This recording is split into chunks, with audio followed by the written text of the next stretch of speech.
সালামু আলাইকুম। আমি নাইম, দক্ষিণ কোরিয়া থেকে। গতকালকে রাত্র থেকে আজ রাত 12টা থেকে বাংলাদেশের বিভিন্ন জায়গায় আমাদের প্রাণপ্রিয় সেনাবাহিনী তারা রাজপথে নেমেছে এবং কি উপজেলা থেকে শুরু করে জেলা, বিভাগ, তারপর ইউনিয়নের বিভিন্ন জায়গাতে তারা তাদের দায়িত্ব পালন করবে। তাদেরকে দেওয়া হয়েছে ম্যাজিস্ট্রেসি ক্ষমতা। তো কমিশনপ্রাপ্ত যে সকল অফিসাররা আছেন তারা ম্যাজিস্ট্রেটের মতন পাওয়ার নিয়ে চলবে। তো সেনাবাহিনী আসলে এই ম্যাজিস্ট্রেসি পাওয়ারের আওতায় কি করতে পারবে আর কি করতে পারবে না। তো আমরা যেটা বেসিক্যালি কি করতে পারবে সেটার মধ্যে এত কিছু আছে যে আপনি আশ্চর্য হয়ে যাবেন যে ওয়ান কাইন্ড অফ সুপ্রিম পাওয়ার সেনাবাহিনীকে দেওয়া হয়েছে।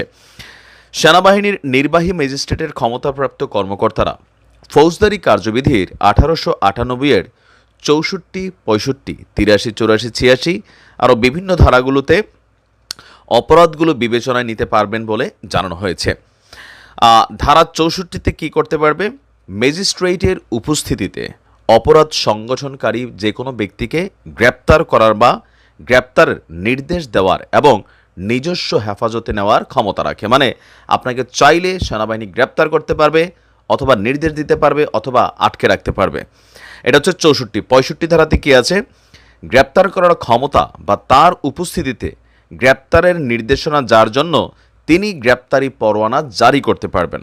ধারা 83, 84, 86 ওয়ারেন্ট অনুমোদন করার ক্ষমতা বা ওয়ারেন্টের অধীনে গ্রেপ্তারকৃত অভিযুক্ত ব্যক্তিকে অপসারণ আদেশ দেওয়ার ক্ষমতা।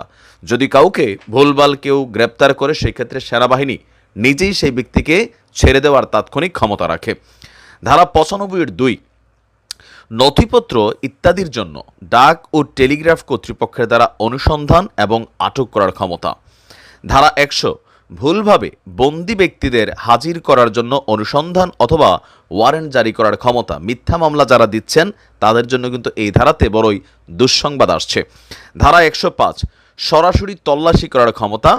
তার উপস্থিতিতে যে কোনো স্থানে অনুসন্ধানের জন্য তিনি সার্চ ওয়ারেন্ট জারি করতে পারেন। মানে এই যে পাওয়ারগুলো খুবই সুপ্রিম পাওয়ার।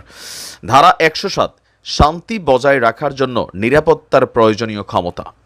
109 ভবঘুরে এবং সন্দেহভাজন ব্যক্তির ভালো আচরণের জন্য নিরাপত্তার প্রয়োজনীয় ক্ষমতা। 110 ভালো আচরণের জন্য নিরাপত্তা প্রয়োজনীয় ক্ষমতা। ধারা 126 জামিনের নিষ্পত্তি করার ক্ষমতা। খুব সুন্দর পাওয়ার দিয়েছে। ধারা 127 বেআইনি সমাবেশ ছত্রভঙ্গ করার আদেশ দানের ক্ষমতা। মানে এখন থেকে যদি কেউ সমাবেশ করতে চায়, সামহাও সম্ভবত সেনাবাহিনীর অনুমতিগত কোনো একটা ইস্যু আছে। ধারা 128 আপনার বেআইনি সমাবেশ ছত্রভঙ্গ করার জন্য বেসামরিক শক্তি ব্যবহার করার ক্ষমতা। যারা জায়গায় জায়গায় খালি প্রটেস্ট করছেন তাদের জন্য কিন্তু এটা মাথায় রাখবেন। ধারা 130 আপনার একই ধারা 133 স্থানীয় উপদ্রবে ক্ষেত্রবিশেষে ব্যবস্থা হিসাবে আদেশ জারি করার ক্ষমতা। ধারা 142 জনসাধারণের উপদ্রবের ক্ষেত্রে অবিলম্বে ব্যবস্থা হিসাবে আদেশ জারির ক্ষমতা। উল্লেখিত ক্ষমতা ছাড়াও যে কোনো নির্বাহী ম্যাজিস্ট্রেটকে মোবাইল কোর্ট আইন 2009-এর অধীনে মোবাইল কোর্ট পরিচালনা করার জন্য সরকার এবং সেই সঙ্গে জেলা ম্যাজিস্ট্রেট দ্বারা সংশ্লিষ্ট এখতিয়ারের মধ্যে ক্ষমতা দেওয়া হয়েছে। এই আইনের অধীনে নির্বাহী ম্যাজিস্ট্রেট তার উপস্থিতিতে সংঘটিত অপরাধ বা ঘটনাস্থলে তার বা তার সামনে উন্মোচিত হওয়া অপরাধগুলো বিবেচনায় নিতে পারবেন। অভিযুক্তের স্বীকারোক্তির পর ম্যাজিস্ট্রেট সংশ্লিষ্ট আইন অনুযায়ী অপরাধীকে সাজা দিতে পারবেন, তবে কারাদণ্ডের ক্ষেত্রে 2 বছরের বেশি নয়। তার মানে একটা A to Z প্যাকেজ পাওয়ার দিয়া সেনাবাহিনীকে মাঠে নামানো হয়েছে। আমি এটাকে সাধুবাদ জানাই, কারণ এই মুহূর্তে বাংলাদেশের বিভিন্ন জায়গায় যে ঘটনাগুলো ঘটছে সেই ঘটনাগুলো কিন্তু পজিটিভ না। এতে সাধারণ মানুষ নিরাপত্তাহীনতা ভুগছে, ব্যবসায়ীরা নানান জায়গায় ঝামেলায় পড়ছে, তারপর উটকু খুটকু নানান ধরনের আন্দোলন, বিভিন্ন জায়গায় মানে জনজীবন বিপর্যস্ত। আমরা আশা করি সেনাবাহিনী তাদের দায়িত্ব আগামী 60 দিন সঠিকভাবেই পালন করবে। অপরাধী যেই হোক, যেই দলেরই হোক, তাদের বিরুদ্ধে ব্যবস্থা নেবে। ভালো থাকুন। আসসালামু আলাইকুম।